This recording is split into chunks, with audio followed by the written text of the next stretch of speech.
¿Qué tal, amigas y amigos? Sean bienvenidos a un nuevo video. El mexicano Jaime Munguía consigue una sufrida victoria por decisión unánime ante el ucraniano Serhiy Derechanchenko, lo cual le permite obtener el título Silver del Consejo Mundial de Boxeo en el peso supermedio, las 168 libras. Por otra parte, Teófimo López consigue una cómoda victoria ante el escocés Josh Taylor, obteniendo así el título de la Organización Mundial de Boxeo en el peso superligero, las 140 libras. Jaime Munguía tuvo la pelea más complicada de su carrera. El ucraniano Derechanchenko lo sorprendió con sus golpes de poder. Sin embargo, salió a relucir la fortaleza y el valor del mexicano. Por otra parte, Teófimo López se lució ante el escocés Josh Taylor, que comenzó muy bien la pelea, pero después del tercer round, nada pudo hacer ante la velocidad y el buen boxeo de Teófimo. Quédate, por favor.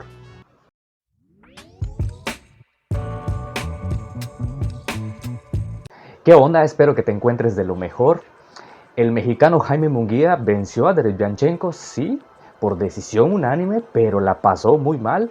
Creo yo, me atrevo a decir que ha sido una de las peleas más complicadas para el boxeador de Tijuana.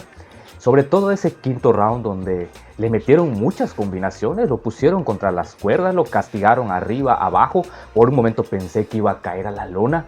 Sin embargo, salió a relucir la resistencia, el aguante, el valor, el coraje. Hoy sí, como dicen coloquial vulgarmente, el producto de gallina, los huevos que tiene el mexicano para ir al frente y recuperarse de esas combinaciones fuertes, que inclusive en el tercer round le metió una combinación de recto el peleador ucraniano y le sacudió la cabeza a Munguía.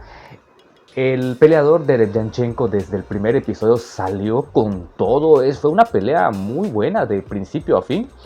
En ese sentido también hay que reconocer que estuvo muy intensa, bastante movida de acción por parte de ambos boxeadores. Un buen espectáculo de boxeo, sinceramente. Más allá de que Jaime Munguía pues, está en boca de todos, es el centro de atención porque es un boxeador en ascenso. Y pues espera muchas cosas ahora que incursionó en las 168 libras, de los nombres que por ahí circulan, nada más y nada menos que el mismo Saúl Canelo Álvarez, entre otros peleadores interesantes ahí en esta división del peso supermedio. Pero Munguía pues era el obligado a llevarse la victoria. Yo ya sabía y sospechaba, conociendo los antecedentes de Derechanchenko, que no iba a ser nada fácil esta pelea para Jaime. Derechanchenko tiene derrotas en su récord, pero de boxeadores de la talla como Gennady Golovkin, de Carlos Adames, de Daniel Jacobs. Es un boxeador fuerte, muy resistente, muy agresivo. Lo vimos que desde el momento que inició el combate, pues no le tuvo nada de respeto a Jaime Munguía, salió con todo, lo conectó arriba, abajo, a punto pues de noquearlo, me atrevo a decir.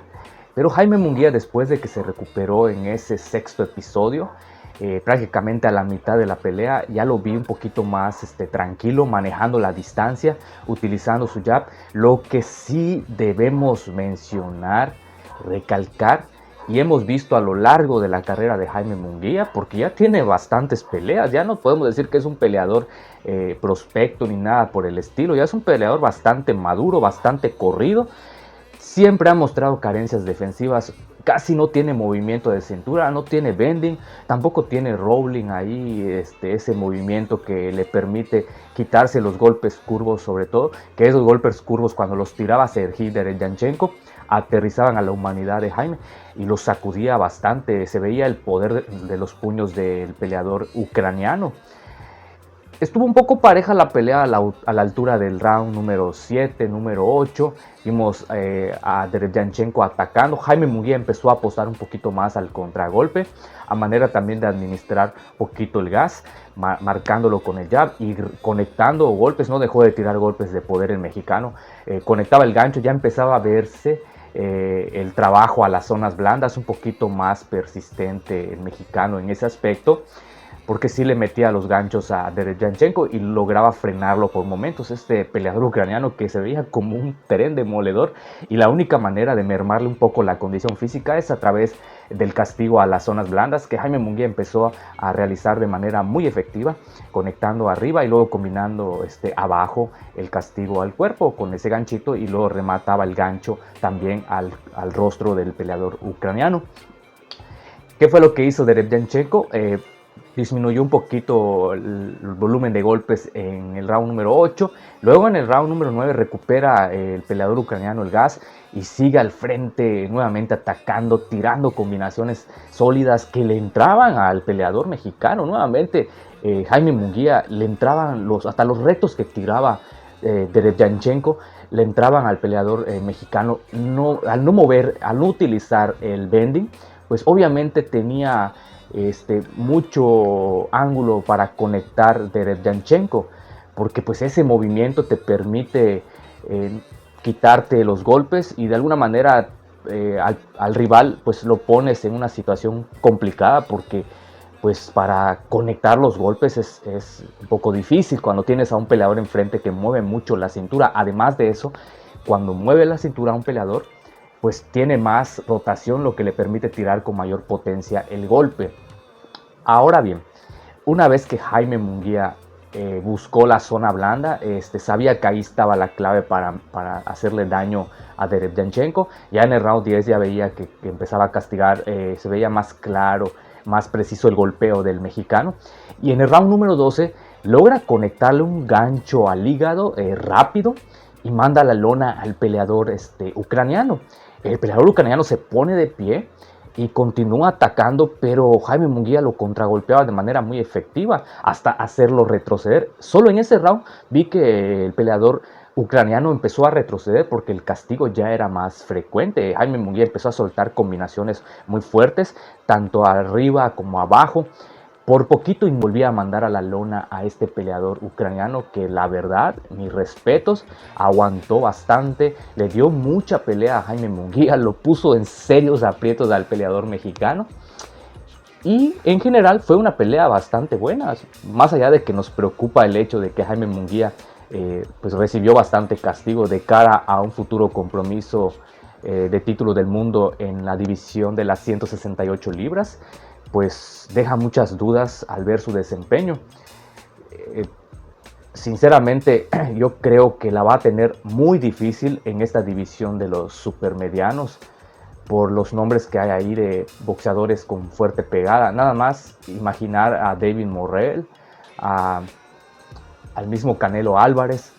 O sea, es muy complicado que Jaime pueda conseguir el título, pero creo que si trabaja los movimientos defensivos, pues ahí podría tener un chance de conseguir ese título en las 168 libras.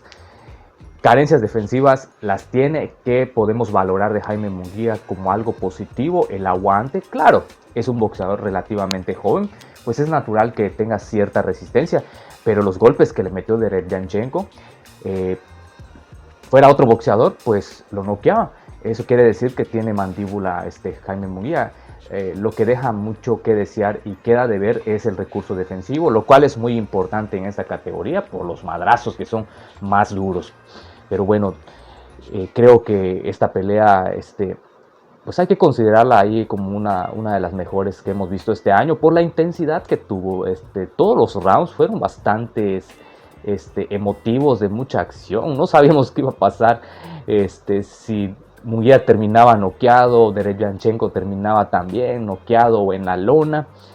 Por otra parte, Teófimo López tuvo una cómoda victoria ante el escocés Josh Taylor, una pelea en la que estuvo en juego el título de la Organización Mundial de Boxeo en las 140 libras, el peso superligero, convirtiéndose Teófimo López en el nuevo monarca de esta categoría, de este organismo. ¿Qué vimos en el combate? Vimos a Josh Taylor nada más ganar los dos primeros episodios. Lo vi muy bien esos dos rounds. El Josh Taylor que mete combinaciones arriba, abajo, sobre todo esa mano izquierda en forma de gancho que la empezó a meter, la empezó a conectar a Teófimo López. ¿Qué pasó con Teófimo López? Que le costó, siento yo, un poco de trabajo esos dos rounds, encontrar la distancia. En la media distancia se le empezó a complicar un poquito. Y la manera, considero yo, que era entrando a la guardia con movimientos de cintura y conectarle en la corta distancia combinaciones de golpes curvos a Josh Taylor, lo cual empezó a realizar Teófimo López a partir del tercer round, que aprovechaba la velocidad porque sí se veía más rápido Teófimo López, que es lo que hacía con un movimiento elegante del paso hacia atrás, aprovechaba su velocidad y contragolpeaba a Josh Taylor. Josh Taylor seguía al frente atacando, utilizando los rectos. Recordar que es un peleador zurdo, aprovechaba de su guardia zurda para incomodar un poquito a Teófimo López. Por ahí, el tercer, cuarto round, la pelea un poquito ahí media sucia, Josh Taylor siendo un poco marrullero. Ambos boxeadores llegaron a este compromiso. Por el lado de Josh Taylor, tuvo una pelea muy complicada ante Jack Catterall. Se lleva la victoria, pero la verdad se vio un poquito mal el peleador escocés. Y por el lado de Teófimo López, sufrió ante el español Sandor Martin, que incluso lo mandaron a la lona. Y también a Josh Taylor lo mandaron a la lona. Es decir, ambos peleadores venían de una caída en sus anteriores compromisos. Tuvieron victorias, sí, pero sufrieron un poquito, no se vieron muy bien. Pero esta versión de Josh Taylor, me atrevo a decir que es muy parecida a la que vimos ante Jack Catterall. 16 meses de inactividad para Josh Taylor, creo que pesaron en este combate ante Teófimo López.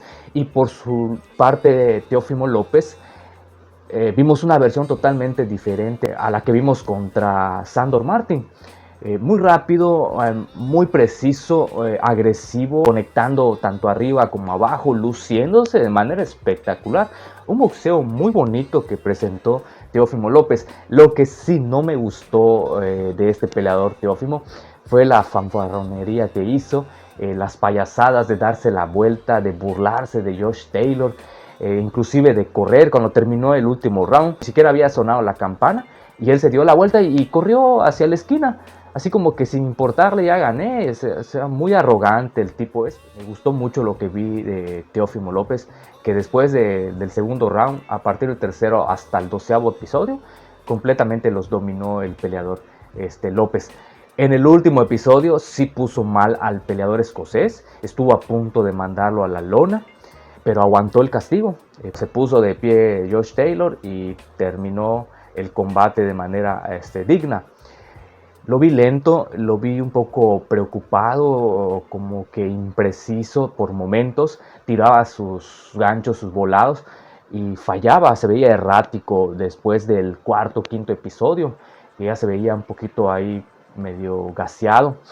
Y Teófimo López, con esa elegancia que estuvo desplegando, pues simplemente se quitaba los golpes con los recursos defensivos que tiene, que consisten en el paso hacia atrás y luego contragolpear de manera muy efectiva.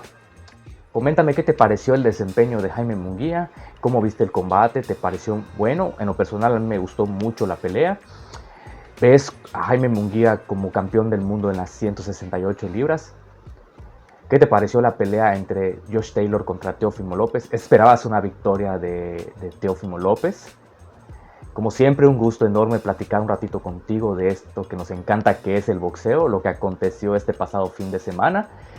No olvides, por favor, de suscribirte y nos vemos en un próximo videito. Hasta luego. Muchísimas gracias.